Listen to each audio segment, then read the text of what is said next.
Assalamualaikum warahmatullahi wabarakatuh. Materi kita kali ini adalah tentang corporate branding. Ya, apa itu corporate branding?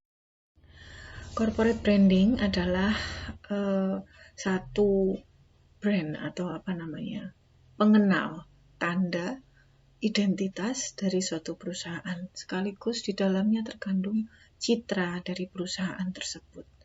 Branding ini adalah kunci penting bagi bisnis. Brand itu kalau dalam bahasa Indonesia disebut dengan merek, yang berarti ini kalau secara istilah artinya adalah nama, istilah, desain, simbol, atau karakteristik lainnya dari sebuah produk atau jasa yang unik. Ya, jadi ada catatan yang unik yang menunjukkan karakternya, yang membedakannya dari yang lain. Kenapa kok harus unik dan harus berkarakter? Karena keunikan atau karakter dari suatu produk atau suatu perusahaan itulah yang akan menjadi nilai tambah. Dalam hal ini, karakter atau keunikan itu harus dalam konteks yang positif. Ya, karena kegiatan bisnis itu akan sebanding dengan nilai positif atau nilai manfaat yang dibawa oleh suatu perusahaan. Brand juga disebut sebagai nama, istilah, tanda, simbol, rancangan, atau kombinasi dari semuanya yang dimaksudkan untuk mengidentifikasi barang atau jasa atau kelompok penjual atau perusahaan, ya, untuk membedakannya dari barang atau jasa atau kelompok penjual atau perusahaan yang lain. Gitu. Sehingga dalam satu jenis produk yang sama, konsumen akan bisa memilih. Ya. Nanti kalau sudah ada branding yang cukup kuat, yang ditunjang dengan tentu saja kualitas yang cocok dengan dengan keinginan masyarakat secara luas atau secara umum, maka brand itu akan dengan sendirinya muncul dan terangkat. Katakanlah misalnya Honda. Ya, Honda adalah merek dari kendaraan bermotor, salah satu merek kendaraan bermotor yang mendapat tempat di hati masyarakat Indonesia. Mungkin dulu Honda ini termasuk salah satu yang muncul pertama yang dikenal kalau di Malang ya. Orang Malang itu menyebut sepeda motor itu Honda. Hondamu mana? Meskipun motornya yang dipakai mereknya Yamaha gitu. Tapi yang disebut masih Honda gitu. Ini menunjukkan bahwa pada saat mungkin waktu itu zaman populernya motor pertama kali itu Honda yang mendapat tempat di hati masyarakat. Waktu itu mungkin zamannya motor bebek itu ya, motor bebek yang pertama kali keluar tahun 70-an. Nah, itu merek yang paling banyak muncul, yang kemudian dikenal dan sangat mengenal di hati masyarakat itu Honda. Ada lagi merek yang lain itu Chiki. Nah, ini saya masih ingat. Chiki ini keluarnya sekitar tahun 1985. Chiki ya. Waktu itu belum ada produk makanan makanan ringan, snack seperti Chiki itu yang dikemas dengan kemasan yang menarik. Jajanan anak-anak pada zaman itu, saya ingat banget ini karena waktu itu saya masih SD. Jajanan anak-anak waktu itu ya paling hanya brondong gitu ya, pipang, kerupuk, terus ada lagi itu mie yang kering itu apa? Mami kalau dulu namanya. Kemudian permen-permen. Lainnya ya kue-kue basah, kue-kue tradisional itu.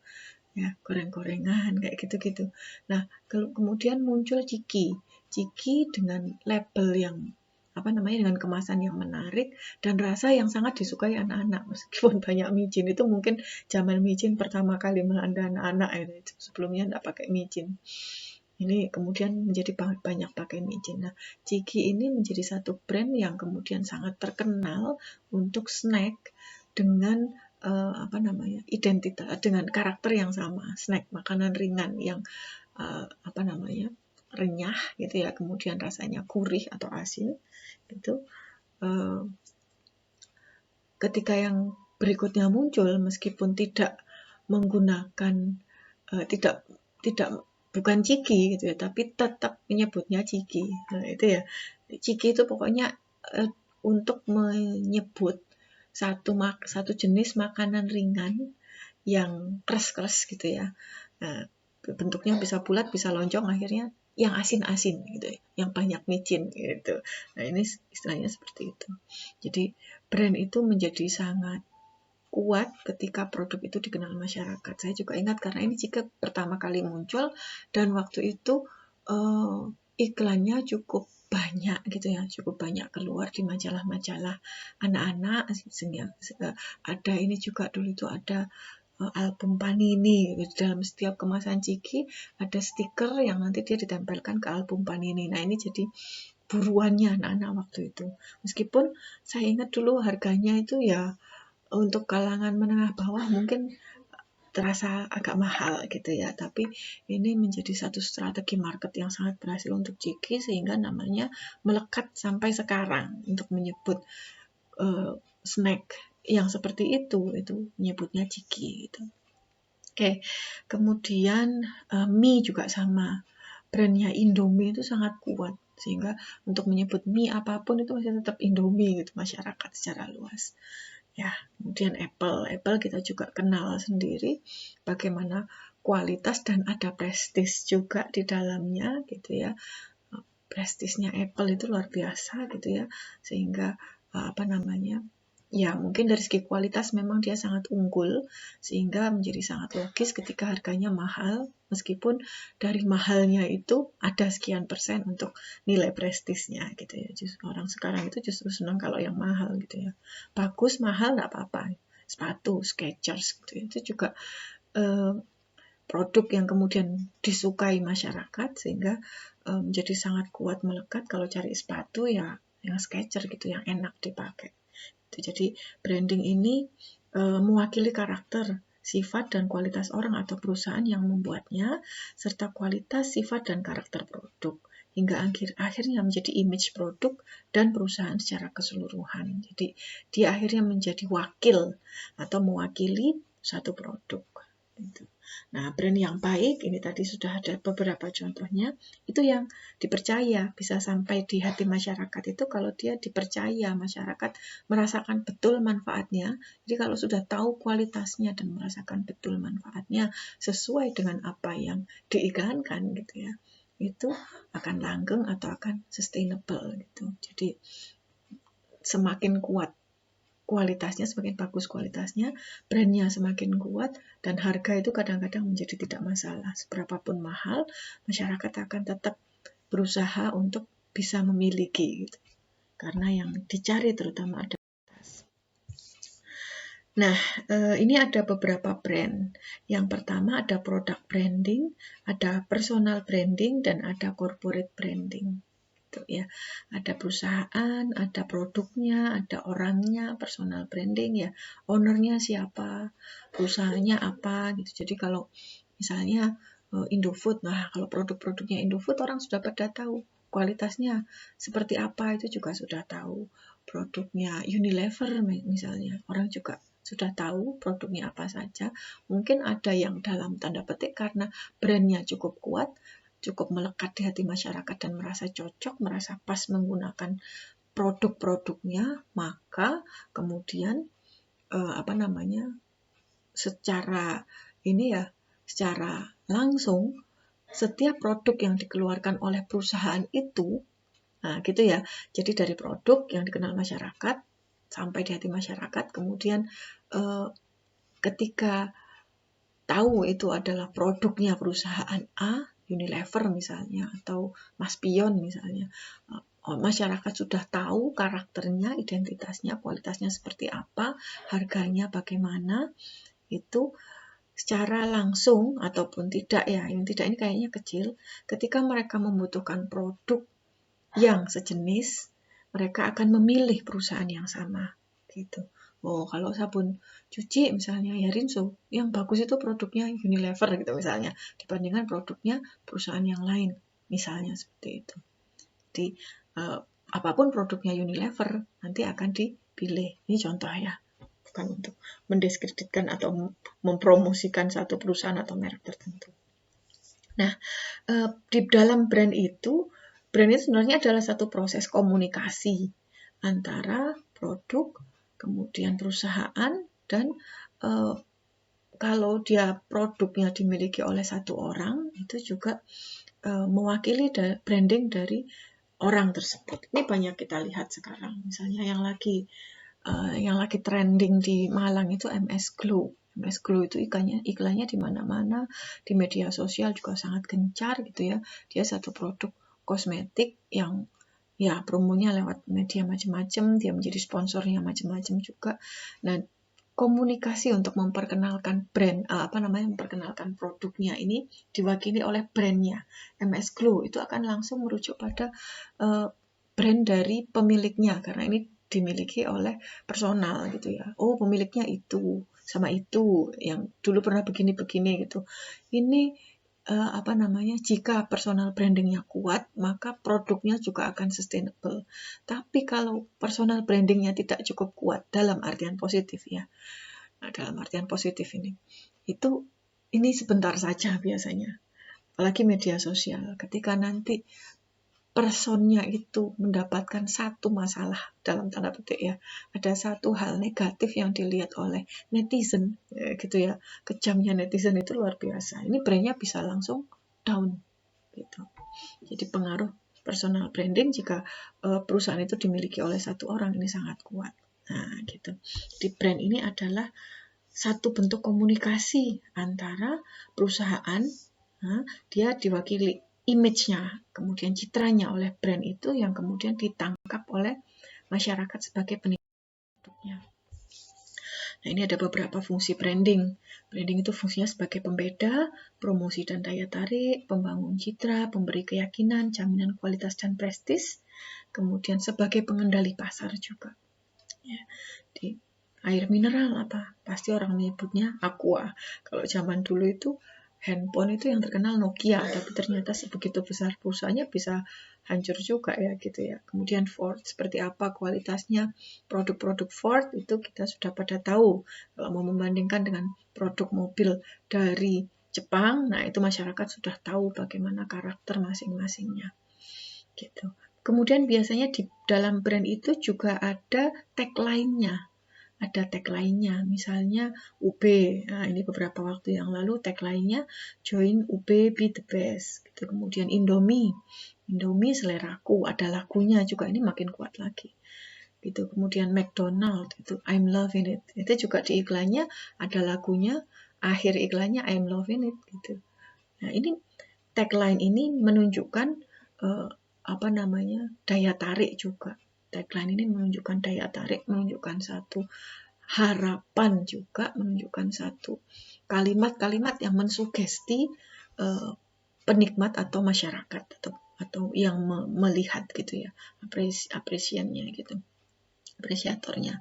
Kemudian Nike, Just Do It gitu. Ini terkenal sekali dengan logo yang sangat simple seperti itu, seperti tanda centang itu, kemudian Just Do It Nike. Ini sudah sangat kuat gitu ya brandnya. Kemudian Apple, Think Different gitu kan. Itu yang menjadi tagline ini. Ini satu bentuk komunikasi antara perusahaan ketika memperkenalkan produknya, kemudian juga dengan semboyan atau slogannya itu, yang tadi ada satu upaya untuk mensugesti juga, tapi di dalamnya kalau kalimat sugestinya itu pas, mengena, ya nanti akan jadi betul gitu. Ini sekarang banyak sekali ayam goreng McD itu orang-orang sekarang yang mengekor berapa banyak gitu ya. Dulu mungkin yang awal pertama muncul Texas Fried Chicken, kemudian kalah dengan Kentucky Fried Chicken yang kemudian bersanding juga dengan McDonald Fried Chicken. Sekarang banyak sekali yang mengikuti yang lainnya. Oke. Kemudian ini brand kalau sudah melekat itu seperti itu. Jadi dibangun sejak awal bisnis, diniatkan apa ini brandnya. Gitu. Sukses membangun branding menjadi salah satu kunci sukses bisnis. Ini ada selain branding tadi ya, berarti dalam branding itu ada logonya, kemudian ada lagu, ada tagline, ada gambar, ada personifikasi dan lain-lain. Nah, ini caranya bagaimana supaya brand itu bisa melekat. Yang pertama yang jelas dikeluarkan dulu. Produknya, kualitasnya yang sedemikian, yang cocok dengan target marketnya, gitu, dan kemudian brandnya ini diulang-ulang terus dalam bentuk iklan atau dalam bentuk Instastory atau Facebook dan lain-lain. Ini orang akan semakin kenal karakternya, semakin kuat image-nya, semakin melekat brandnya gitu. Ini iklan itu kalau di televisi atau di media yang lain itu berapa kali diulang. Semakin sering diulang akan semakin melekat. Kadang-kadang otomatis itu nyanyi sendiri gitu ya. Nih, membangun branding ini sejatinya atau sebenarnya adalah membangun kepercayaan, membangun trust. Kita bisa ambil contoh dari satu pengusaha terkenal di abad ke-14 yaitu Rasulullah Muhammad SAW. Beliau memulai bisnisnya sejak masih sangat muda, umur belasan tahun ya, mungkin kita masih lari-lari, masih sekolah, masih main sana-sini. Kalau zaman Rasulullah ini beliau sudah mulai belajar bisnis gitu. Dari kecil sebenarnya membangun brandnya. Dari kecil beliau dijuluki Al-Amin. Al-Amin itu artinya dapat dipercaya. Nah ini modal yang sangat besar, yang sangat kuat untuk seorang pengusaha gitu ya. Nah ketika sudah umur berapa itu 11 tahun mungkin atau 12 tahun diajak oleh pamannya berdagang atau 9 tahun ya. Pokoknya sudah masih awal sekali diajak berdagang sampai ke luar negeri gitu ya. Brandnya ini melekat gitu. Itu waktu beliau pertama kali belajar bisnis itu ikut pamannya, magang istilahnya ya, magang sama pamannya yang juga pengusaha gitu ya, pedagang besar. Nah kemudian setelah sudah tahu ilmunya, kadang-kadang berdagang sendiri, dan karena amanahnya, karena al-aminnya tadi itu, orang jadi senang gitu. Kalau belanja atau beli ke beliau itu sudah yakin kualitasnya seperti ini gitu. Jadi jujur, karena jujur itu bisa dipercaya. Ini menurut saya satu modal yang sangat besar, yang sangat kuat, yang sangat mendasar bagi seorang pengusaha. Nah, kemudian ketika sudah lebih dewasa lagi, beliau menjadi brand ambassador, dipilih oleh seorang pengusaha terkenal, pengusaha nasional pada saat itu, yaitu Sayyidatina Siti Khadijah. Siti Khadijah ini pedagang yang sangat besar, saudagar kaya, pengusaha gitu ya. Nah, kemudian beliau yang dipilih menjadi brand ambasadornya, menjadi perwakilan dagangnya. Jadi membawa barang dagangannya ke luar negeri, dan ini sukses beberapa kali sehingga akhirnya kemudian perusahaannya menjadi semakin besar. Di bisnisnya sudah sampai ke mancanegara. Ini akhirnya sukses bisnis gitu. Kemudian, nah ini bagaimana tahapannya? Yang pertama ketika membangun brand, itu yang jelas ada tahap persiapan, kemudian perkenalan, membangun hubungan baik dan komunikasi, kemudian tahap menjaga nilai, dan tahap menjaga kepercayaan. Jadi yang pertama, ini siklus ya, ini satu siklus. Ketika sudah dipercaya dan mau meluncing satu brand atau menguatkan brandnya, selalu ingat lagi ke niatnya gitu ya. Jadi seharusnya ini diagramnya bukan linear ini, tapi lingkaran. Di pertama niat dulu, tetapkan tujuannya, sasarannya apa, kemudian mulai diperkenalkan brandnya. Harus membuat kesan yang baik. Kesan yang baik ini bisa muncul secara alami. Artinya apa? Kalau yang membawa brand itu orang baik, ya otomatis akan muncul satu kesan baik itu secara otomatis gitu ya. Nah ini bisa diwakili oleh logo, lagu, konten dan lain-lain. Sebaiknya senatural mungkin atau apa adanya. Jadi kalau orangnya baik dulu, nanti brandnya otomatis akan ikut baik. Atau kalau mau bareng-bareng juga bisa gitu ya. Jadi nggak bisa itu pengusaha yang tidak baik kemudian dia punya brand yang baik, karena kualitas yang abal-abal itu juga pasti akan ditinggalkan. Nah ini ada dalam proses tahap membangun hubungan baik dan komunikasi. Jadi harus terkoneksi, berkomunikasi sesuai dengan karakter bisnis dan target market.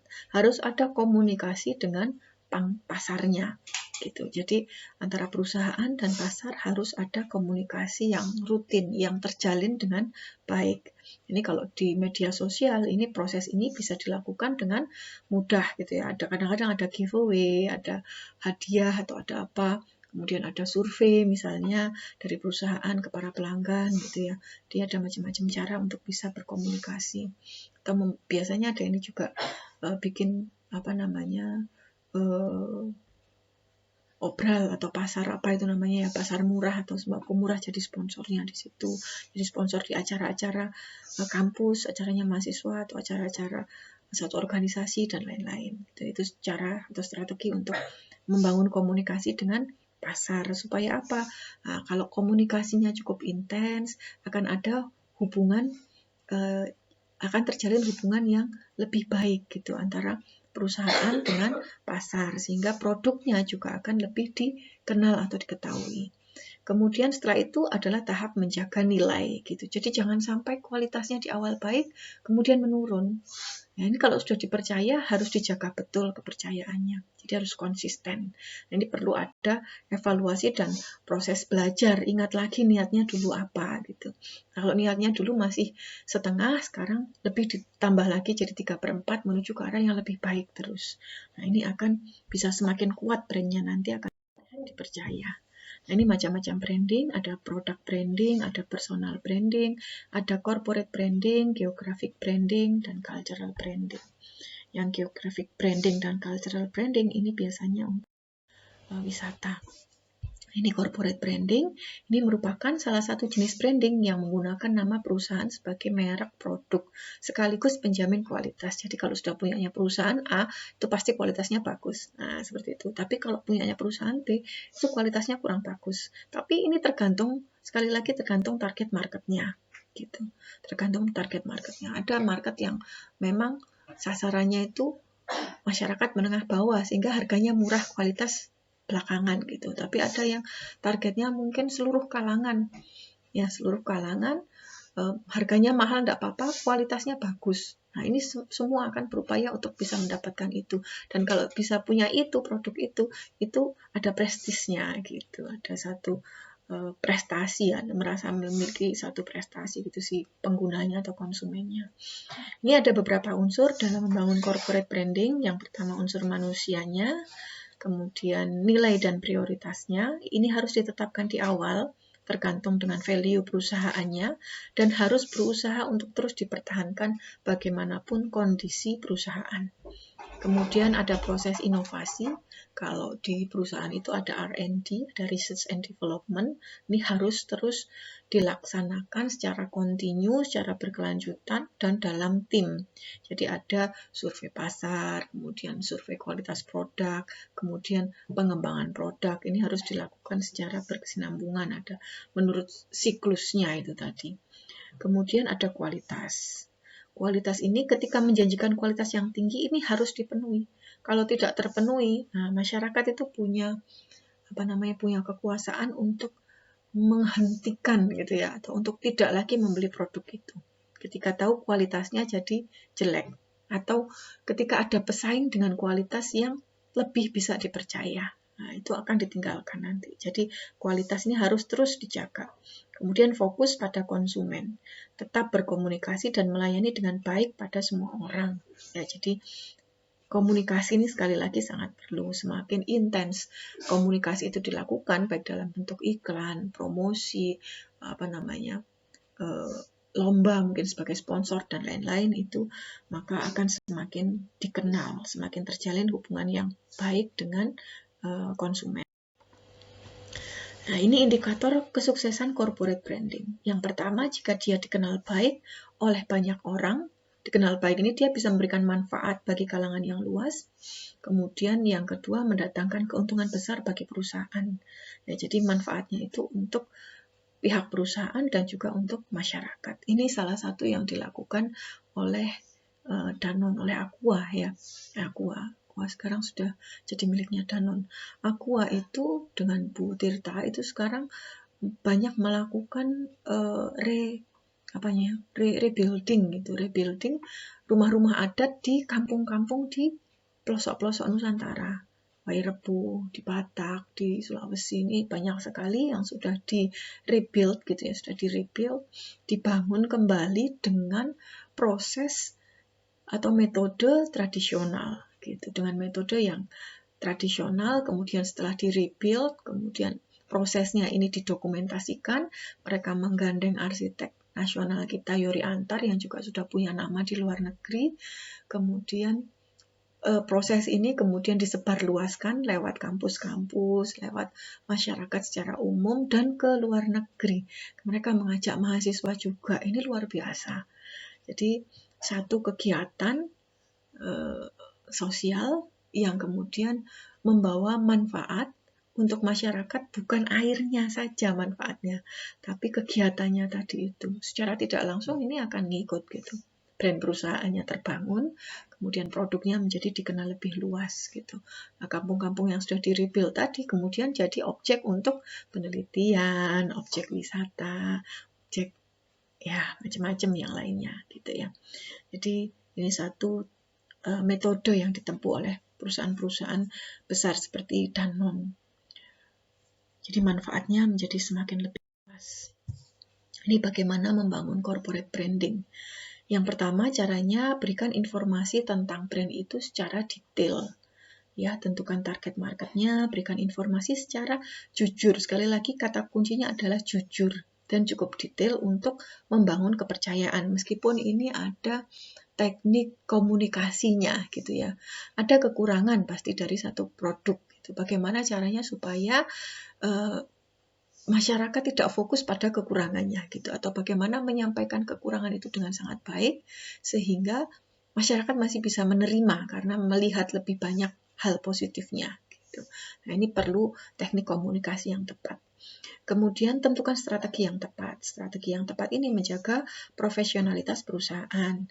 Yang ketiga, perhatikan tampilan dan karakter brandnya. Ini macam-macam, mulai dari logonya, mulai dari yang tangible-nya ya, dari pilihan lagunya gitu. Ini harus disesuaikan betul dengan target marketnya.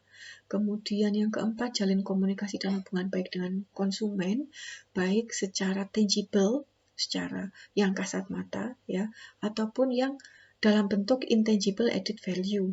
Misalnya dalam bentuk pelayanan. Nah, ini bank contohnya BCA. Orang kalau sudah ke bank itu paling senang ke BCA. Brand yang melekat, BCA itu pelayanannya cepat dan ramah. Kalau bank pemerintah, wah sudah alamat ini ya, itu sudah ada brand yang seperti itu. Misalnya mau ke bank B.I itu ya, nah, itu kalau sudah mau ke sana ngurus ATM, keblokir aja harus nunggunya sekian jam, itu sudah intangible added value-nya minus itu dibandingkan kalau ke B.A itu tadi datang 5 menit selesai prosesnya. Gitu. Kemudian yang kelima, jaga kepercayaan konsumen. Ini juga merupakan intangible added value. Di corporate branding ini dikatakan unggul apabila mampu mempertahankan kepercayaan dari para konsumennya. Harus tetap jujur. Ya, kualitasnya harus betul-betul dijaga. Gitu. Kalaupun ada masalah kenaikan bahan dan lain-lain, nah ini perlu banyak strategi untuk tetap menjaga kualitasnya itu tadi. Jadi di antara pesaing-pesaingnya, di pesaing-pesaing yang lain, dia tetap unik dan tetap unggul. Ini membangun corporate branding ini juga bisa dilakukan dengan cara menambahkan nilai intangible. Customer satisfaction atau kepuasan itu adalah perceived value dikurangi ekspektasi gitu ya. Jadi ekspektasi itu atau harapan yang diberikan jangan terlalu tinggi. Kalau realitanya ternyata sangat jauh gitu ya, orang akan kecewa dan itu akan menjadi nilai yang negatif. Orang tidak mau datang lagi atau tidak mau beli lagi produk itu. Nah, cuman gini di iklannya aja kelihatan bagus, nyatanya kayak gini gitu ya. Nah, ini perceived value itu apa? Perceived value itu adalah nilai apresiasi yang diberikan oleh pelanggan terhadap produk atau jasa Anda. Kalau bisa ini nilainya surplus, perceived value-nya tinggi ya. Kemudian ekspektasinya juga ekspektasinya mungkin rendah gitu, tapi perceived value-nya tinggi sehingga akhirnya kepuasan pelanggannya itu menjadi tinggi gitu. Perceived value bisa dalam bentuk waktu, perhatian, privacy, status, kenyamanan, ketenangan pikiran, kebahagiaan, hiburan, dan orang tuh pokoknya merasa senang gitu ketika menggunakan produk itu. Ini perceived value-nya. Semakin mahal konsumen membayar sebuah produk atau jasa, maka biasanya ekspektasinya semakin besar. Jangan sampai ekspektasinya ketinggian gitu ya. Tapi ternyata begitu-begitu aja gitu ya. Karena itu untuk meningkatkan margin dengan added value ini perlu ada dua hal, yaitu yang intangible maupun yang tangible value. Yang tangible value ini biasanya membutuhkan biaya sehingga bisa menurunkan keuntungan. Nah, yang bisa digenjot, yang bisa dinaikkan ini adalah intangible value-nya. Seperti contoh yang saya sampaikan tadi yang dilakukan oleh Aqua gitu ya. Itu intangible value-nya yang tinggi. Ini membangun corporate branding, menambahkan nilai intangible. Caranya bagaimana? Yang pertama bisa dengan surprise, dikasih bonus gitu ya. Kemudian ada personalization, ada misalnya dikasih kartu ucapan terima kasih yang sifatnya personal gitu dari perusahaan ke pelanggan gitu secara khusus gitu. Kemudian ada customer involvement, ada keterlibatan konsumen. Misalnya kalau di Pizza Hut dulu itu anak-anak SD itu diajak ke Pizza Hut untuk praktek memasak gitu atau melihat dapurnya Pizza Hut seperti apa, seperti gitu. Kemudian ada customization, jadi ada karakter unik yang kemudian terus dimunculkan, entah itu dari kemasannya atau dari logonya atau dari lagunya dan lain-lain. Kemudian ada simbolisme, ada hal-hal yang simbolik gitu yang terkait dari branding perusahaan itu. Misalnya tadi yang dilakukan oleh Aqua. Ada unsur simbolik yang dititipkan ketika mereka membangun membangun desa-desa adat di wilayah Nusantara di pelosok-pelosok itu. Ada simbolismenya, yaitu ada nilai cultural yang mereka bangun gitu tentang kepedulian kepada masyarakat desa adat yang notabene lokasinya di pedalaman dan juga adalah masyarakat kelas menengah, kelas bawah terutama ya, tingkat ekonominya rendah gitu ya. Nah, itu bentuk kepedulian yang menjadi satu unsur simbolik dari Aqua atau yang dibangun oleh Aqua.